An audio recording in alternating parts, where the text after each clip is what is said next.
Bonjour à tous, bienvenue sur Zendez-vous. Aujourd'hui, on reçoit Yannick Poiré qui va qui va nous parler du thème de la gestion du temps et creuser en essayant de mettre en avant les mécanismes inconscients qui agissent dans notre gestion du temps. Zendez-vous, c'est une plateforme en fait qui permet de mettre en relation les praticiens, les professionnels du bien-être avec leurs clients. Et pas que, parce qu'on permet aussi, grâce à un service d'accompagnement des particuliers, à travers un service de coaching réalisé par des professionnels, d'apporter, de guider les particuliers vers des parcours de pratique. Et nous travaillons aussi avec les entreprises pour apporter aussi, au niveau des entreprises, en tous les cas, des professionnels qui vont venir travailler sur des problématiques propres à l'entreprise, comme le burn-out, la gestion du stress, la gestion des priorités, la gestion du temps aussi, mais aussi tout ce qui est lié aux troubles musculo-squelettiques, la mise en forme, le sommeil et la gestion d'équipe. Ok. Voilà, merci. Et au niveau de la présentation, le webinaire va durer 30 minutes à peu près. Et puis ensuite, on pourra poser des questions à la suite du webinaire. Et puis Yannick va aussi nous interroger ou nous poser des questions au cours de, de conférence pour pouvoir justement animer cette présentation. Yannick, je te laisse te présenter. Est-ce que tu peux nous faire en quelques mots te présenter, puis ensuite on abordera le thème du jour. Yes, merci Jérôme. Eh bien, me présenter. Alors, euh, en fait, j'étais ingénieur pendant 15 ans. Et puis, je me suis rendu compte, alors pendant ces années où j'étais ingénieur, je faisais des recherches et du développement, des expertises techniques et à la toute fin, j'étais responsable d'un petit bureau d'études et j'étais tout le temps insatisfait, en fait. Dans mon quotidien, il y avait de la frustration. J'avais beau travailler, travailler, travailler, me donner à fond, à tel point que j'ai des collègues qui m'avaient appelé «la machine». J'étais très fier de ce surnom-là à cette époque, mais plus trop maintenant et en fait, je me suis demandé: «Mais qu'est-ce qui se passe?» C'est-à-dire que dans ma gestion de projet au quotidien, dans mes priorités, mais c'est qu'est-ce qui se passe en moi et pourquoi il y a un décalage entre ce que je fais et ce que ça m'apporte dans mon quotidien? Donc suite à ça et suite à un bilan de compétences, c'est fin 2019 que j'ai créé mon activité indépendante pour accompagner les personnes sur tout ce qui est la gestion des priorités ou on appelle ça aussi la gestion du temps.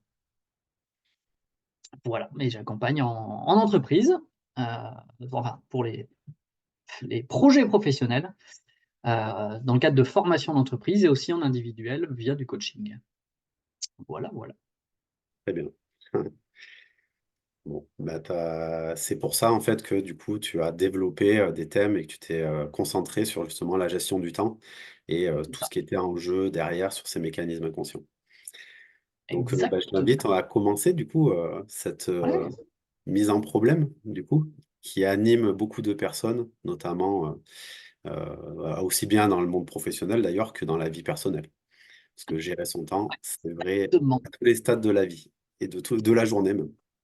Exactement et c'est, d'ailleurs il y a une phrase que j'aime bien du bras droit de Xavier Niel, hem, qui, de son nom, je viens de manger son nom, c'est pas grave, qui en fait dit: «Mais à quoi ça sert d'être productif si c'est pas pour un équilibre de vie?» Voilà, donc à quoi ça sert de gérer son temps? En fait, on peut pas gérer son temps. On n'est pas Dieu, on a 24 heures comme tout le monde, on a égalité. Par contre, ce qu'on peut gérer, c'est ce qu'on fait dans son quotidien. Donc voilà et c'est pour ça que c'est la recherche d'un équilibre. Ça ne veut pas dire de travailler 7 heures, il y a des gens qui sont très équilibrés en bossant 12 heures, par jour, mais quel est notre équilibre? Et c'est ça qui est important. Qu'est-ce qui nous permet de nous épanouir?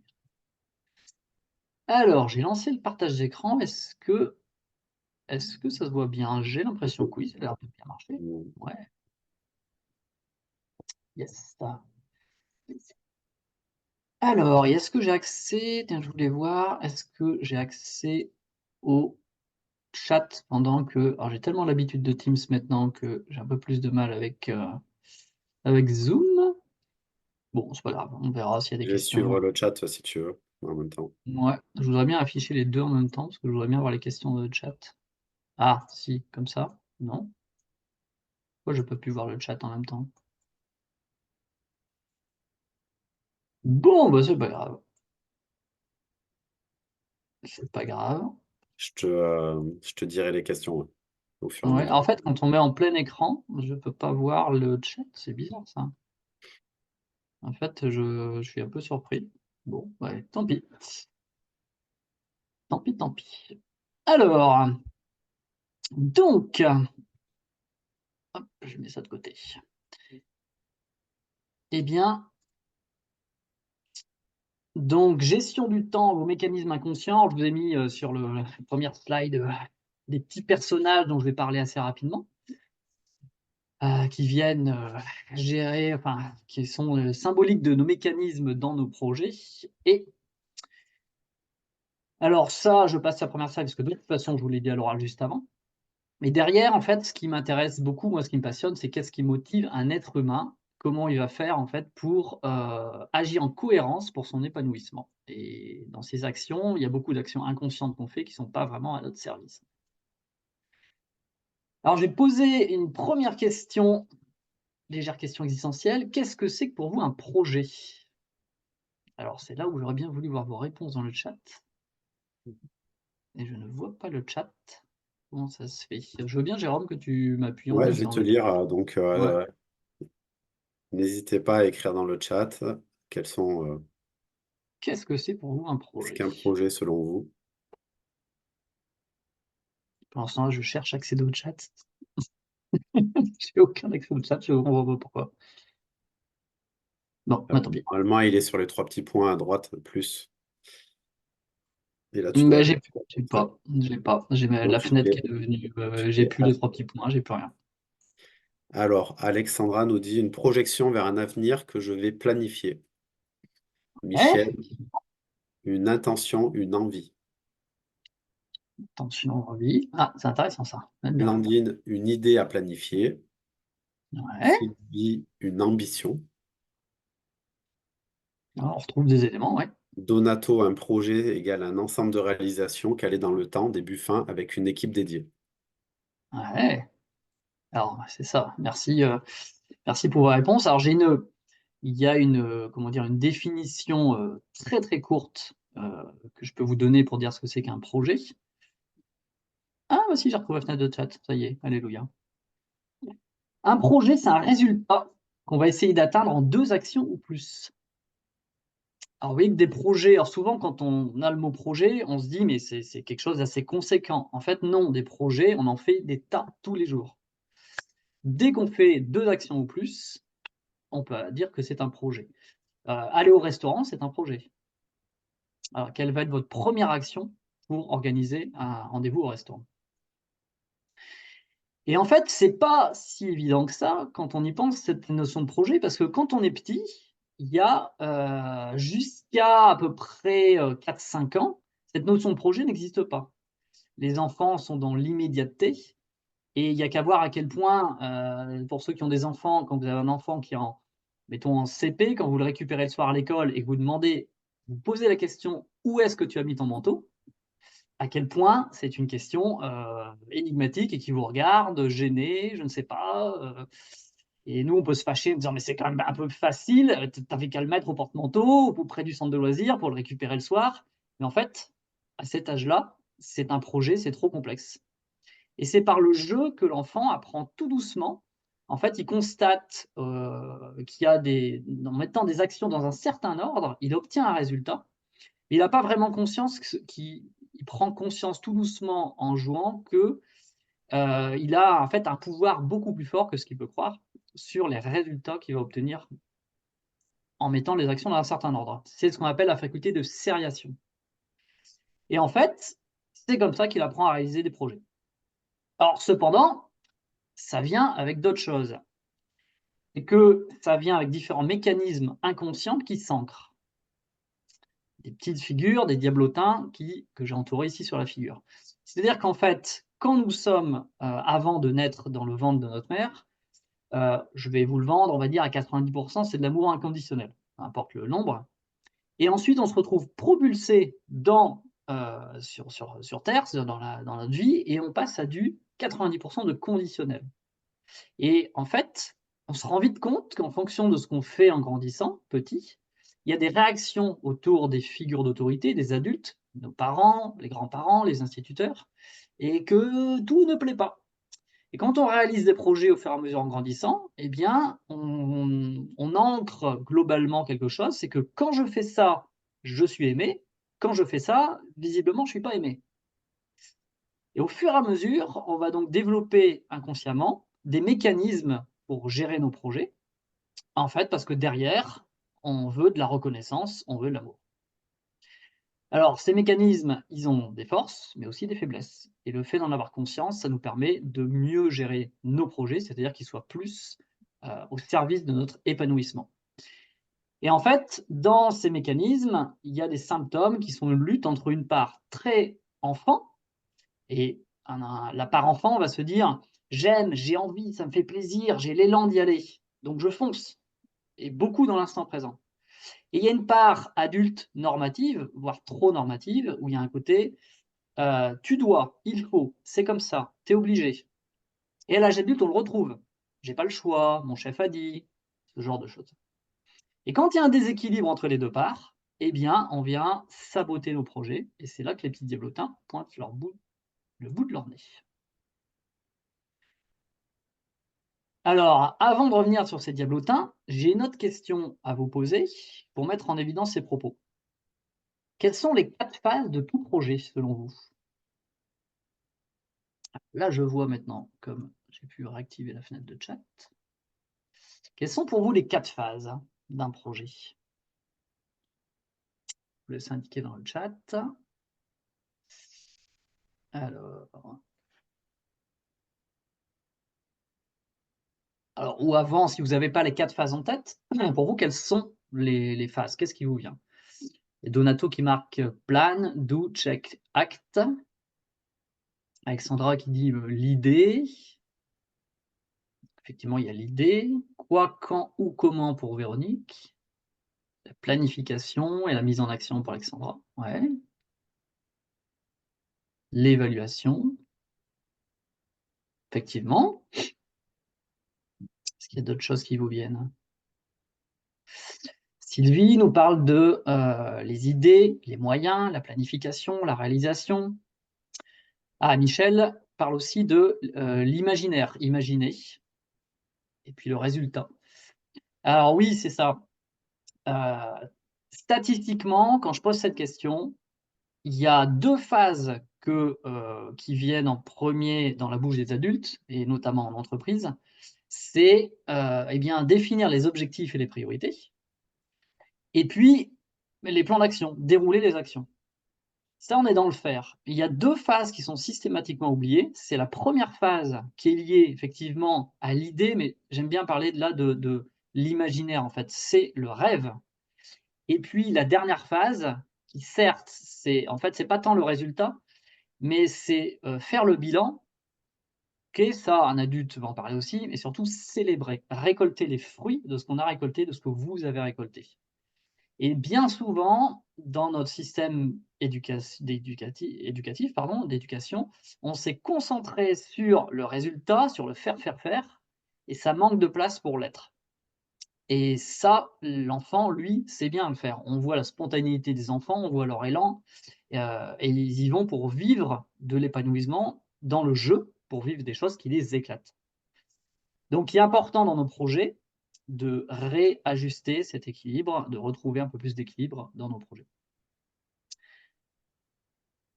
Donc Romain parle aussi de l'idée, le problème, la faisabilité, ensuite l'étude et ensuite la mise en place.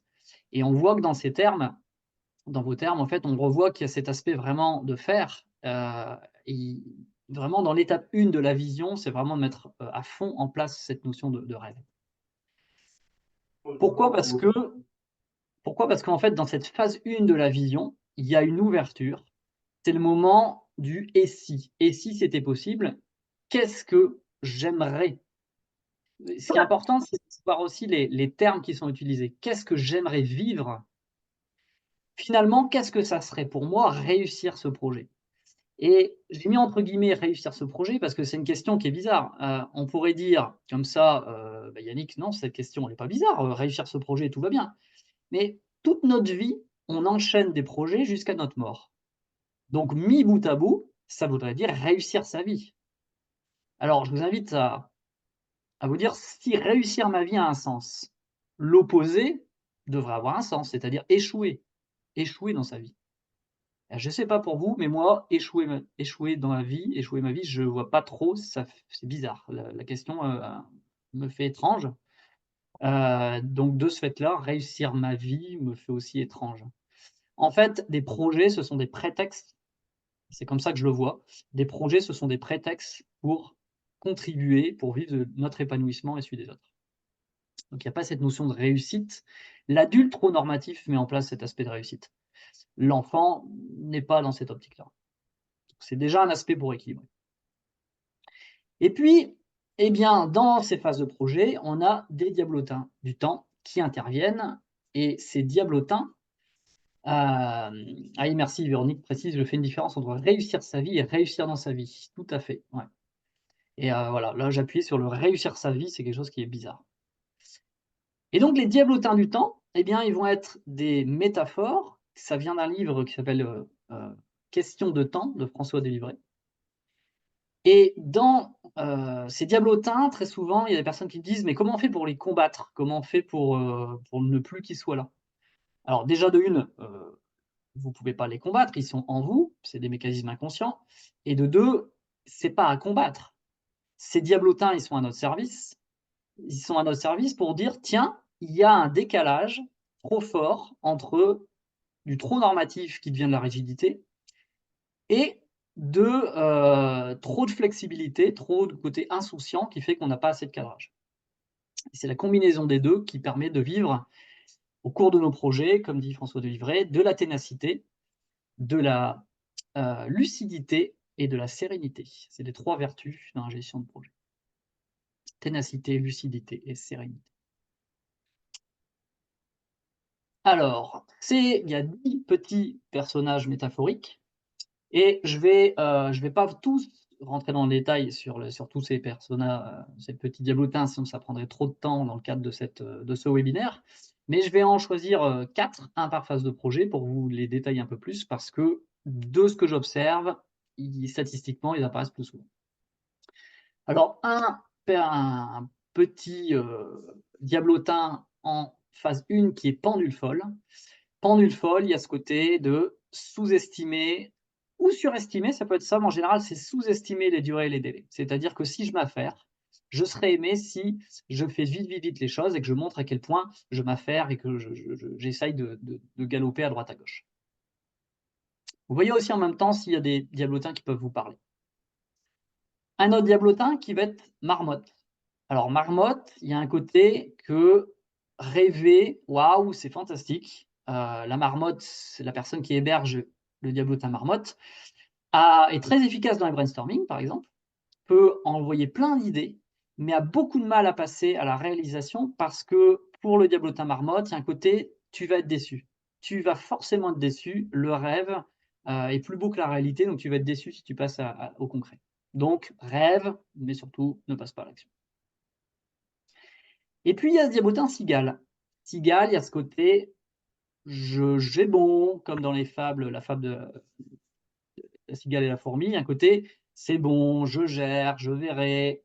Donc c'est génial dans la confiance en soi, mais par contre, manque d'anticipation et on peut reporter et mal gérer sa planification. Alors le voilà, ce petit diablotin. J'ai demandé tout simplement à ChatGPT de me faire des petits personnages. Alors c'est pas ChatGPT, c'est Canva. C'est sous Canva, l'IA de Canva que j'ai fait ces petites images. Donc Cigale, il y a pourquoi t'inquiéter à l'avance en fait? Tu sais t'adapter. Et en plus, derrière, il y a un bénéfice inconscient qui est si je me mets inconsciemment dans la mouise, si je m'y prends en dernière minute, eh bien, je vais pouvoir montrer à quel point je peux être fiable, solide et que je peux aider les autres.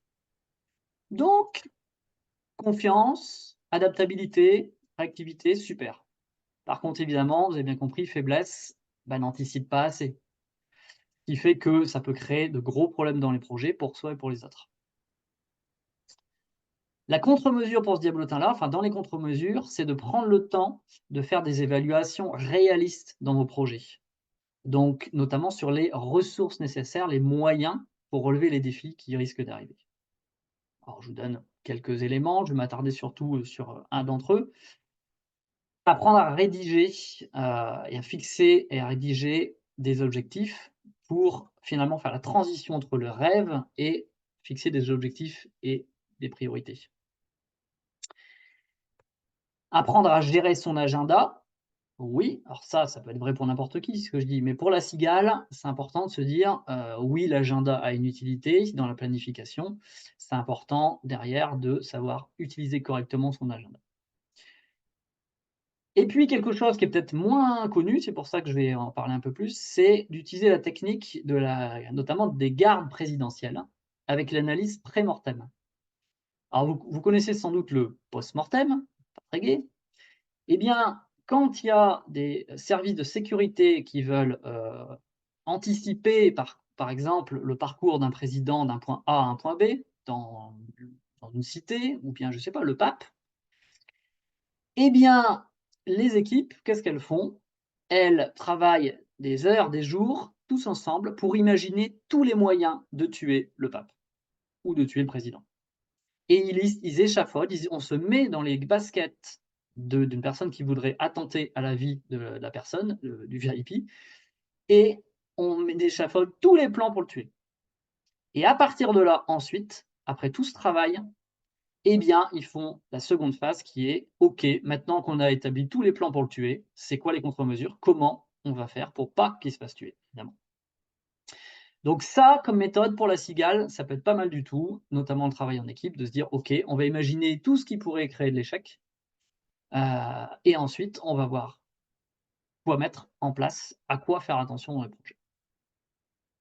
Alors je lis vos remarques aussi.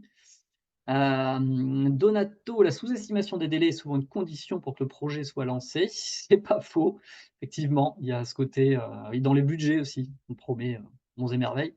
Heu et c'est d'avoir un minimum de réalisme parce que sinon les conséquences peuvent être très coûteuses dans tous les sens du terme. Et Alexandra qui dit aussi: «Le bénéfice de la cigale est de se dire que c'est pas un vrai échec puisque tout n'a pas été anticipé». Exactement, ouais, il y a ce genre de bénéfice inconscient, tout à fait. Alors deuxième phase, c'est la détermination de l'objectif, la vision de l'objectif et les priorités, les critères de réussite associés à ça. Alors là, on rentre dans quelque chose de plus factuel et derrière ça, eh bien, il y a d'autres diablotins qui peuvent arriver assez facilement. On a le diablotin on, qui est en fait lui, il a du mal avec l'énergie que ça peut lui prendre. Donc si vous hébergez pardon, un diablotin on, eh bien, vous pourriez être l'une des personnes qui, en réunion, alimente des phrases du style: «Bon, on a bien avancé, on est d'accord, hein, on va avancer là-dessus. On se tient au courant?» Voilà, on, c'est tellement indéterminé, on ne sait pas qui fait quoi, comment, quand et indépendamment, que ce soit à votre titre individuel ou dans une équipe, ça permet à tout le monde de s'éloigner des responsabilités parce qu'on a peur, il y a une confusion entre responsabilité et faute et finalement on se dit: un, combien d'énergie ça va me demander? Ouh là là là là, je fais un pas en arrière et puis 2, s'il y a un problème, c'est sur moi que ça va retomber. Sancho Panza, l'ami de Don Quichotte, eh bien, il y a aussi cet aspect de un peu de peur de responsabilité et lui, c'est vraiment axé sur quelle énergie ça va me prendre. Il y a un réflexe de se dire: «Ça va me coûter en énergie, moi je veux pas y aller». Donc c'est pas tant la faute qui le fait réagir, ce diablotin-là, c'est vraiment ce côté de, en fait, il sous-estime ses capacités. Clairement, il fait sous-estimer vos capacités et ce qui fait qu'il y a un manque d'ambition dans les projets, dans les objectifs fixés. Et puis celui sur lequel je vais m'attarder davantage, c'est le diablotin hibou. Alors le diablotin hibou, grande force, anticipation, prudence, analyse, réflexion. Alors tout ça, c'est fantastique. Le problème, c'est que, d'où la petite blague, pourquoi c'est un diablotin hibou? Parce qu'il y a le ou tu fais ça, projet A, ou choix projet B. Réfléchis bien à toutes les options et sauf qu'il y a une procrastination, un report, la faiblesse clairement, c'est de l'indécision. Alors, les contre-mesures, c'est déjà de faire réaliser, de parler à son diablotin, hein, d'être un parent, protecteur aimant, de lui parler à cette part et de lui faire réaliser doucement que il n'y a pas de bon ou de mauvais choix, mais uniquement des réponses à des besoins sur l'instant en fonction de nos moyens, que ça soit en temps, en énergie ou en argent. Dans nos projets, cette notion de bon ou de mauvais choix, elle prend une place dingue parce que je reprends l'exemple de aller au restaurant. C'est quoi la bonne première action? C'est de savoir qui veut venir avec nous, qui on va inviter, ou de choisir le restaurant? Il n'y a pas de bonne première action. Si vous choisissez tel type de restaurant, ça va influer sur qui va venir. Si vous choisissez qui va venir, ça va influer sur le restaurant. Le projet ne sera pas le même. Donc, ce qui est important avec ce diablotin hibou, c'est de se dire: «Mais qu'est-ce que je veux au fond, moi?» Ça, d'où l'importance de dire: «Ça va être quoi pour moi, faire une belle sortie au restaurant avec les autres? C'est quoi l'objectif et surtout comment je me sentirai? Qu'est-ce que je vais vivre avec les autres grâce à ce restaurant?» Pragmatiquement, il y a des choses qui sont très connues, c'est de faire 2 colonnes, avantages et inconvénients, et clairement avec le diablotin hibou, ça peut aider. Voilà, de peser le pour et le contre, plutôt que de rester dans sa tête, de mettre par écrit les choses, ça peut beaucoup vous aider pour la prise de décision.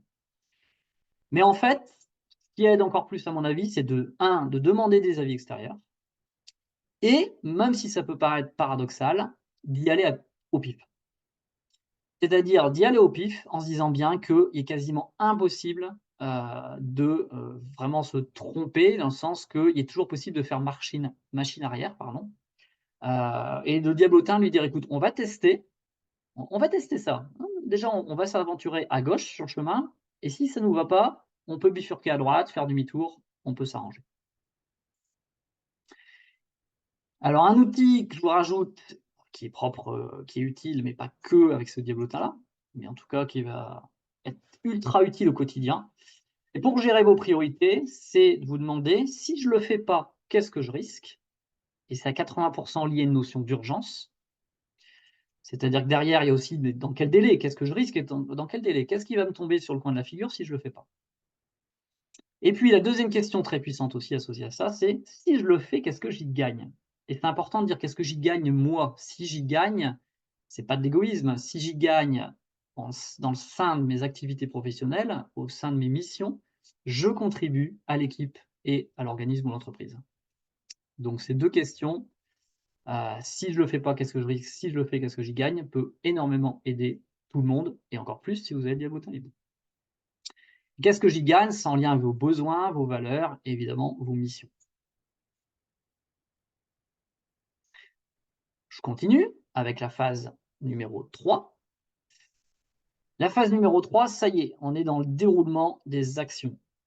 Et dans cette mise en œuvre, eh bien, de nouveau, il y a des diablotins qui vont intervenir et encore une fois, qui auront des avantages et des inconvénients.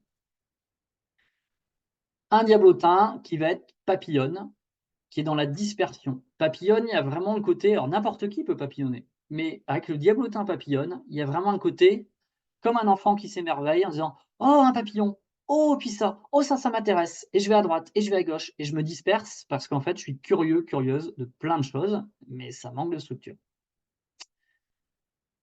J'avais rencontré beaucoup, par exemple, dans les projets de R&D, des collègues, des partenaires qui lançaient, 10 projets, ils se lançaient, ils participaient à 10-15 projets de R&D en même temps. C'était dingue et en fait, ils avaient beaucoup de frustration parce qu'ils n'arrivaient pas à avancer, évidemment.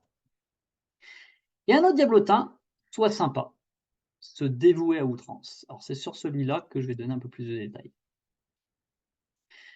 Soit sympa, il y a une confusion entre aider et sauver. Alors évidemment, quand on l'héberge, on ne se rend pas vraiment compte de ça, et puis on a du mal à avoir la distinction entre aider et sauver.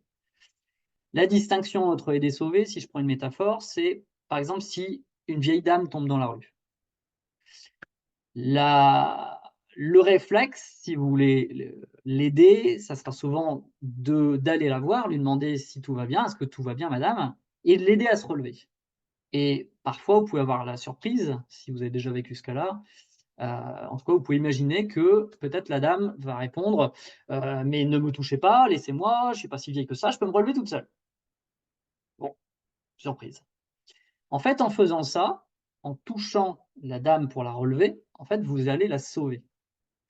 Il y a quelque chose entre les deux qui permet d'aider la dame. C'est de faire à peu près la même chose, d'aller la voir, lui dire: «Madame, est-ce que vous souhaitez de l'aide?» mais vous ne la touchez pas et vous tendez la main à côté d'elle. Et c'est elle qui saisit votre main pour s'appuyer et se relever. En fait, vous posez la question plutôt que de donc là, c'était une métaphore, mais plutôt que de prodiguer des conseils ou différentes choses alors qu'ils ne sont pas demandés, de demander à la personne: «Est-ce que tu souhaites de l'aide?» que ça soit dans la gestuelle ou dans vos phrases. C'est exactement ça, Alexandre. Le contrat d'aide, c'est exactement ça. Et si je reviens à ce diablotin, ben, il y a des forces indéniables, la contribution au bien-être commun, le fait de soutenir, ça c'est fantastique. Le problème derrière, pour l'hôte, c'est au-delà de cet aspect, jeux psychologiques qui peuvent arriver comme, l'exemple que j'ai donné avec cette vieille dame. En fait, l'hôte repousse ses propres besoins et priorités. Il a du mal à poser ses limites. Il a du mal à dire non, c'est un grand classique. Les personnes qui ont du mal à dire non, en général, elles ont diablota soit sympa. Et derrière cette difficulté, en fait, des contre-mesures, c'est en introspection de se dire: «OK, quelle culpabilité j'ai?» Ça peut remonter à très loin dans l'enfance. C'est quoi mon rapport à la colère? Souvent, avec le soi sympa, la colère est vue comme une émotion négative. Il n'y a pas d'émotion positive ou négative. Il y a des émotions inconfortables. N'importe quelle émotion, en fait, peut être inconfortable ou confortable. Même la joie peut être inconfortable. Il y a des personnes qui sont sceptiques, qui se disent: «Tiens, c'est louche que quand quelqu'un est joyeux». On prend un groupe de Français qui rencontre un groupe d'Américains. Le groupe d'Américains, il peut avoir des réactions, de joie en disant: «Oh amazing! Oh so fantastic!» et en fait, nous les Français, on se dit: «Oh, c'est quoi? C'est authentique? C'est sincère? C'est louche». Donc la colère, trop souvent est associée à de la violence. Ça peut et ça dérive souvent vers de la violence, mais les premiers instants de la colère, c'est une force pour savoir asseoir ses besoins, dire: «Non, mes besoins ne sont pas respectés, stop». Ensuite, le cerveau s'en empare et peut créer de la violence avec du tort aux raisons, mais c'est que ensuite. Donc travailler ce rapport-là, c'est important et tenir soigneusement à jour, du coup, sa liste de priorités à soi. Sa liste de ses priorités à soi. Ce n'est pas de l'égoïsme.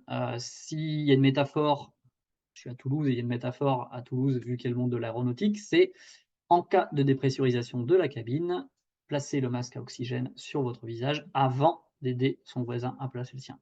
C'est une question d'hygiène, de pragmatisme. Si vous voulez aider les autres, eh bien, charité bien ordonnée commence par soi-même, par exemple. Il y a des tas d'expressions de ce style. Donc s'exercer à se dire non. Et je vous donne un aspect, je vais vous donner un mécanisme pour dire non.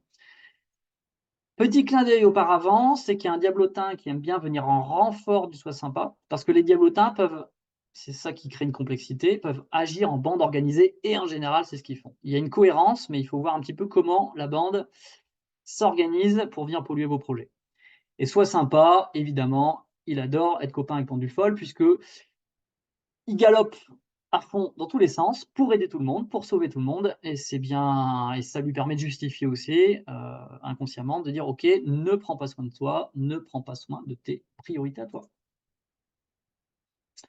Alors savoir dire non, il n'y a pas de processus magique pour savoir dire non, mais savoir dire non, c'est déjà de penser à cette phrase: derrière tout non, c'est un oui à son nom, à son nom de famille, à son prénom. Et la première chose à faire pour arriver à dire non, surtout, surtout, si ça vous parle, ce que je raconte là, surtout n'essayez pas de dire non. Alors c'est paradoxal, mais en fait, si vous essayez de dire non, et ça ne fera que attiser encore plus de culpabilité. Donc continuez comme vous faites d'habitude, mais vous n'allez pas rien faire. Vous n'allez pas rien faire. Vous allez vous écouter. Vous d'abord, écoutez vos phrases, écoutez vos oui mais. Parce que quand quelqu'un vient vous demander de l'aide, et c'est comme par hasard, toujours au Soit Sympa, que les gens viennent demander de l'aide, puisqu'ils sont sympas, ils vont craquer, ils vont dire oui.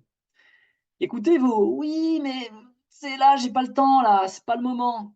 Rien que la façon avec laquelle je prononce cette phrase, l'énergie fait que il va y avoir ce côté viens, je vais dire oui, en fait, je vais craquer. Je regarde l'heure. Ok. Donc, derrière, en fait, c'est de s'entraîner et d'entendre, d'écouter tous ces oui mais, oui mais. À force de vous entraîner à ça, le temps entre le moment où vous dites oui mais Et le moment où vous allez vous en apercevoir, ça peut être le soir, en rentrant chez vous, dans les transports, dire: «Ah, j'ai encore dit oui mais aujourd'hui». En vous entraînant à la simple observation, ce qui est énorme, en force d'entraînement, ça peut être assez rapide, en quelques semaines, vous allez détecter en temps réel: «Oui mais, ah, je m'entends dire oui mais». À ce moment-là, il est temps de transformer en oui et. «Oui mais et en même temps, qu'est-ce que tu attends de moi concrètement?» Le mot concrètement est ultra puissant parce que ça permet d'aider l'autre qui est en général sous stress, c'est qu'il dit vite, vite, c'est urgent, à le refixer, le recadrer et qu'est-ce que tu veux en fait? La personne, plus elle est sous stress, moins elle le sait concrètement. Et à partir de ce stade, vous pouvez rentrer, le temps que la personne commence à retrouver ses marques, vous pouvez focaliser sur livrable, délai. Livrable, délai. Dans votre tête, vous ne lâchez rien, livrable, délai. Tant que vous n'avez pas des éléments suffisamment précis quant au délai pour la précision sur ce que la personne attend concrètement, vous ne pouvez pas répondre, c'est ni oui ni non en fait.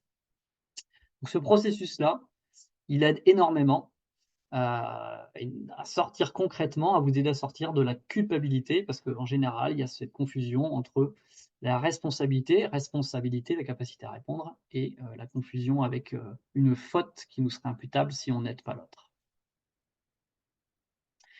Et enfin pour terminer, pardon, la quatrième phase qui est le bilan. Surtout la fin d'un projet, il y a un deuil à faire et s'autoriser à célébrer. Alors, il y a 2 diablotins qui interviennent pour nous polluer nos projets dans cette phase-là. C'est 36 fois la même chose, qui a tendance à pas faire de bilan et à répéter les mêmes erreurs d'un projet similaire à un autre. Et puis, ne t'arrête pas, qui fait passer le travail avant le plaisir. Et celui-là, s'il y en a bien dans notre société qui est commun, c'est ne t'arrête pas qui revient très souvent. Ce côté: «Allez, je termine encore ça et puis je rentre. Ah non, encore ça et il y a encore un mail». Ouais, Sylvie qui marque, s'écouter dans le moment présent. Ça, c'est très difficile parce qu'il y a des mécanismes inconscients derrière. Belle force avec ce diablotin-là, la personne elle a de la détermination, de la capacité de travail, mais les faiblesses, il y a un manque d'efficience, c'est-à-dire d'efficacité liée au temps et surtout une difficulté à célébrer. Des petites astuces, alors déjà, c'est de se poser la question, mais à quoi ça sert au juste de réussir? Qu'est-ce que je mets derrière ce mot-là? Qu'est-ce que j'ai à prouver? Derrière, ce qui est très fort avec ce diablotin, c'est un côté: «Je ne suis pas assez». Je dois toujours prouver et jusqu'à prouver que je suis digne d'être aimé. Donc c'est toujours, toujours, toujours prouver. Mais à qui? Je vous laisse répondre à cette question. Donc mettre des loisirs dans son agenda professionnel, c'est important, s'accorder des pauses, timer avec un sablier. Moi, j'ai dit à diablotin: «Ne t'arrête pas» et je suis en train de dépasser et je vois que mon sablier, il vient de se terminer. Utiliser une carte bancaire gratuite. Alors chez moi, j'ai une carte bancaire Boursorama. C'est pas que j'ai des actions chez eux, c'est parce qu'ils ont un compte bancaire gratuit, une carte bancaire gratuite, pardon, que j'ai reliée à un compte bancaire sur lequel c'est de l'argent pour offrir des cadeaux à moi et aux autres. Et en fait, si je l'utilise pas, ils me prennent des sous. Donc tous les mois, je dis: «Non, non, non, non, non, je vais aller faire un don, offrir un cadeau, m'offrir un cadeau, une récompense». Et en conscience, heu eh bien, ça peut être un apéro et en conscience, je célèbre une réussite du jour ou d'un projet. Respirer. Et alors, dernière petite astuce avant de conclure, c'est que ça va servir à tout le monde aussi et si vous avez ce type de tiroir avec dossier suspendu qui est plein à 95 et que vous essayez de rentrer une feuille dans ce tiroir, qu'est-ce qui va se passer à votre avis? Je vous laisse mettre dans le chat. Vous pouvez même mettre 99. Qu'est-ce que cette feuille? Qu'est-ce qui va se passer avec cette feuille dans le tiroir? Alors, je regarde dans le chat s'il y a des réponses. Qu'est-ce qui va se passer avec cette feuille? Il y a pas de piège, hein, c'est pas une question piège. Ça craque, on force, ouais, c'est ça, on va forcer, forcer. Exactement ça, elle va siphonner, on peut se dire: «Allez, ça va rentrer», mais non, ça rentre pas et puis après ou des choses tombent, oui, c'est vrai dans notre dos et puis après on va se dire: «Bon, je rangerai plus tard», comme ça on se donne bonne conscience et on met la feuille de côté. Eh bien cette feuille, cette métaphore, c'est vos urgences dans vos quotidiens. Si vous n'avez pas de respiration dans votre agenda au quotidien, c'est pareil que pour les dossiers suspendus, ça n'ira pas. Donc il y a une règle sacrée pour moi dans mon agenda, c'est je ne dépasse pas 80% de remplissage par jour. Ça signifie quoi? Que j'ai toujours 1 heure et demie de libre dans mon agenda. Je mets même pas un petit créneau de temps pour moi, non, c'est libre pour que je puisse déplacer des rendez-vous en cas de réel risque lié à une urgence et en fait, c'est des créneaux d'1 heure et demie que je laisse libre pour la journée. Si la veille, on me demande de mettre, une réunion de 30 minutes, je regarde, je dis pas non, je propose une autre date et un autre jour, là où j'ai au moins 1 heure et demie, j'ai plus qu'1 heure et demie de libre. Et ça, c'est pas évident à faire, lié au savoir dire non, c'est pas évident à faire. Donc respiration et pouvoir. Donc pour conclure, avant de passer aux questions, eh bien, nous avons des plans d'action qui sont au service de nos objectifs et priorités. Et ce qu'on oublie bien souvent, c'est que nous avons, eh bien, des objectifs et des priorités qui sont au service de notre vision. Et qu'est-ce qui permet d'avoir des projets épanouissants? C'est d'associer, en fait, toutes ces, d'avoir une cohérence entre nos actions au service de nos objectifs et priorités au service d'une vision. D'où l'importance de redonner de la place à votre enfant, hein, cet enfant intérieur, parce que qu'est-ce qu'il veut lui? Qu'est-ce que vous voulez vous, au fond? Sinon, c'est une course effrénée et on passe d'une action à l'autre de façon compulsive. Voilà, voilà. Alors, en timing, je vais pas regarder exactement, mais Oh, je ça va très vais bien. On a pas suivi mal? attentivement les Yes, différentes phases du projet et comment justement un projet peut entamer notre gestion du temps, que ce soit dans la vie professionnelle ou privée. exactement. Ouais, c'est ça. On voit quel équilibre en fait, hein. J'ai pas, vous voyez, j'ai pas précisé projet professionnel ou projet personnel, privé. C'est de toute façon, c'est du personnel dans tous les cas. C'est vous, c'est nous, qui sommes dans ces projets-là. Donc ça impacte forcément, les 2 domaines de vie. Très bien. Je vous invite à poser des questions. Vous pouvez ouvrir vos micros et poser des questions si vous avez des éléments. Ouais, alors je l'ai pas mis à la bonne place, je pense, mais dans la dernière slide, je vous ai mis en lien avec les questions. Pour ceux qui veulent, j'ai mis un questionnaire, un QR code pour, si vous voulez découvrir vos diablotins plus en détail. Ceux qui veulent, peuvent flasher ce QR code et je vous ferai une petite analyse audio. Maintenant, j'ai pris cette habitude-là, c'est-à-dire que je vous ferai un fichier MP3 que je vous enverrai par mail, pour vous faire une analyse à froid sans vous connaître. Et moi, je suis curieux, c'est un petit jeu pour moi, dire je connais pas la personne, je vais dire ce que je connais d'elle dans ses projets à travers ses diablotins.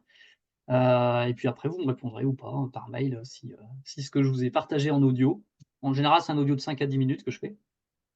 Comme ça, vous me direz si ça vous parle ou pas. Je vais mettre le lien dans le chat aussi Mm. pour que vous l'ayez, parce que le QR code, pour ceux qui ne maîtrisent pas la technique, je vous invite à prendre la photo et scanner plus tard. Mais pour l'heure, si je récupère le lien, On tac, transmettra aussi dans le replay, dans le mail de relance, on remettra les oui, coordonnées et ton adresse mail. Et puis, il faut complètement. savoir que du coup, vous pouvez retrouver Yannick sur la plateforme de Zendez-vous pour échanger ou avec lui et prendre rendez-vous. Voilà, et c'est sur cette dernière page aussi effectivement que j'ai mis voilà, sur j'ai ma fiche praticien, voilà, poire-Yannick. Il y a le lien aussi, là, pour ceux qui veulent prendre rendez-vous. Alors je vois Alexandra qui demande des pistes pour apprivoiser le papillon et le papillonne qui par moments s'envole en nous. Dans le sens, trop de curiosité, c'est ça Alexandra? Trop d'excitation et de curiosité dans les projets? Ouais. Déjà, quel que soit le diablotin, c'est toujours de l'observer. C'est ça qui rend, souvent on néglige la puissance de l'observation en fait, quand on réfléchit, quand on repense à ce que, pourtant, les sages nous enseignent depuis des milliers d'années, c'est-à-dire qu'on regarde les courants philosophiques, les religions, et maintenant les tas de voilà, de thérapies aussi. Le champ lexical change, mais c'est toujours auto-observation. Qu'est-ce qui se passe en nous? Quand j'étais enfant, j'allais au catéchisme, il y avait des phrases du style Jésus racontait des styles, «Faites retour, il est proche le royaume». Qu'est-ce que ça veut dire? Faites retour, c'est-à-dire observons ce qui se passe dans notre tête, dans notre corps, dans nos émotions. Et là, pour avoir cette conscience, cette pleine conscience, mais quel diablotin se manifeste en moi? Alors évidemment, là, sur le temps de webinaire, c'est pas forcément évident d'avoir suffisamment de précision là-dessus. Mais pour le papillon, c'est encore une fois de ne pas lutter, c'est-à-dire tiens, je me disperse. Alors, il n'y a pas que le papillon qui engendre de la dispersion. Mais la dispersion du papillon, c'est vraiment un côté je suis curieux, curieuse, je suis excité, je vais à droite à gauche et je pars dans tous les sens. Comme pour beaucoup de diablotins, ce qui est important, c'est de se recentrer sur mais qu'est-ce que je veux vraiment? C'est quoi ma vision? Euh, pour vraiment refaire le lien entre mes actions sont-elles en cohérence avec mes objectifs et mes objectifs sont-ils en cohérence avec ma vision? Qu'est-ce que je veux vivre? Voilà, ça c'est fondamental pour ensuite parler à ce diablotin et dire ok, c'est super que tu sois tout excité d'aller à droite à gauche, mais est-ce que tu n'es pas en train de t'éloigner? Est-ce que tu n'es pas en train de confondre les envies? Est-ce que tu n'es pas en train de les confondre avec des besoins en fait? On a des tas d'envies qui ne sont pas bonnes pour nous en fait. On peut avoir envie de manger de la glace tous les jours. Est-ce que c'est bon pour notre santé? Pas vraiment. Donc le papillon, voilà, il a besoin de avec le papillon, il y a vraiment un aspect de se recentrer, s'organiser, de retourner, voilà, retour aux fondamentaux. Derrière, ce qui est utile pour beaucoup de diablotins, c'est de se créer une bulle de protection, d'arriver à être le plus possible focus, d'enlever les sources de distraction. Papillon, il se fera un plaisir de récupérer des tas de sources de distraction pour procrastiner. Typiquement, la procrastination, Papillon, il adore ça. Le plaisir immédiat. Donc, éloignez la barre de chocolat de vous.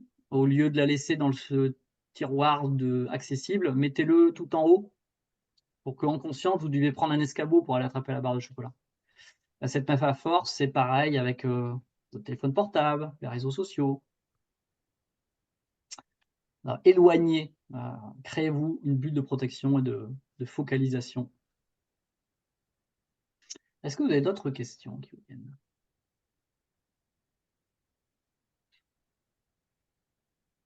Ah, Romain qui dit quelle perte d'efficacité avec le papillon. C'est ça. C'est très souvent aussi quand on a des diablotins qui nous font éloigner qui créent un trop plein d'activités. Je pense à Papillon, à Pendule folle, à Sois sympa. Très souvent, il y a de la difficulté pour la personne à rester seule avec soi-même, rester dans le silence. C'est très difficile pour les personnes d'accepter, entre guillemets, de ne rien faire. Et il y a un exercice qui peut vous permettre à pratiquer, c'est d'aller dans un parc, par exemple. Vous ne prenez pas votre téléphone, vous le laissez à la maison. Vous allez dans un parc, vous asseyez sur un banc, sans livre, sans rien, et vous attendez. Vous parlez à personne et observez ce qui se passe en vous. Alors au début, mettez-vous un challenge de 5-10 minutes, pas plus, mais déjà ça va être beau. Voilà. Et regardez ce qui se passe, parce qu'en général, il y a une espèce de peur du vide, ce qui active énormément. Et observez. Céline Sacrée qui dit expérience à vivre. ouais, ouais, ouais. J'ai fait. Alors moi, je l'ai poussé, cette expérience-là. Je l'ai poussé jusqu'à m'allonger dans mon lit et pendant 2 jours et demi, j'ai regardé le plafond. Mais là, bon, après, c'est Ouais, c'est t'étais confort là, t'étais allongé là. oui, j'étais allongé. Oui, mais 2 jours et demi en regardant le plafond, ça a été, C'est voilà, long. c'était un sacré challenge. Et j'ai une amie qui a fait encore plus fort. Elle a passé 3 jours de méditation dans le noir complet, dans une pièce dans le noir. Ah, je n'ai pas ce, c'est pas vrai. Je crois que j'essaierai pas.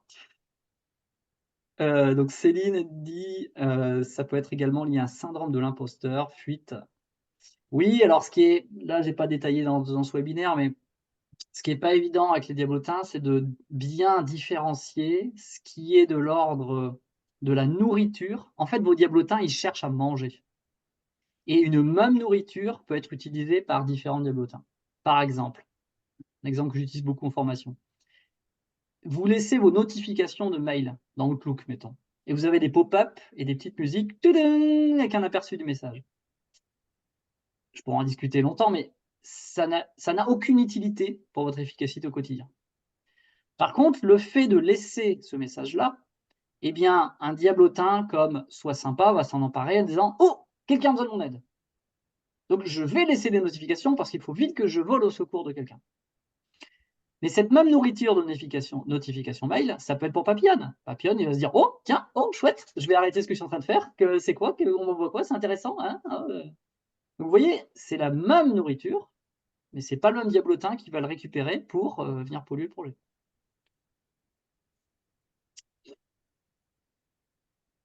Donc, syndrome de l'imposteur, fuite. Alors, j'ai pas bien compris, Céline. Par rapport au syndrome de l'imposteur. En tout cas, ça m'a fait penser à cet aspect de fuite, effectivement. Qu'est-ce qu'on fuit en fait? Qu'est-ce qu'on fuit? Bon, c'est les questions. Oui, je vais le faire. Ah, Donato, je pensais que tu avais une question. Ton micro est ouvert. Alexandra, merci beaucoup pour avoir tracé ces grandes lignes qui vont m'aider à conscientiser les choses quand elles se proposeront à moi. Bonne soirée, Alexandra. Je vous dis, hein, ça me fera un plaisir de répondre à vos. Rédigez le petit questionnaire, comme ça, moi, je recevrai une notification par mail et puis dans un fichier Excel, donc je pourrai vous faire une petite analyse. Un seul moyen de bien se connaître, Michel. Oui, tout à fait. Mm. Bonne soirée, Tout à fait. Michel. Et bonne Et soirée. du coup, s'il n'y a pas d'autres questions, on va clôturer ce webinaire. Et puis, du coup, vous pourrez échanger avec Yannick ben, via le questionnaire ou sur Zendez-vous directement.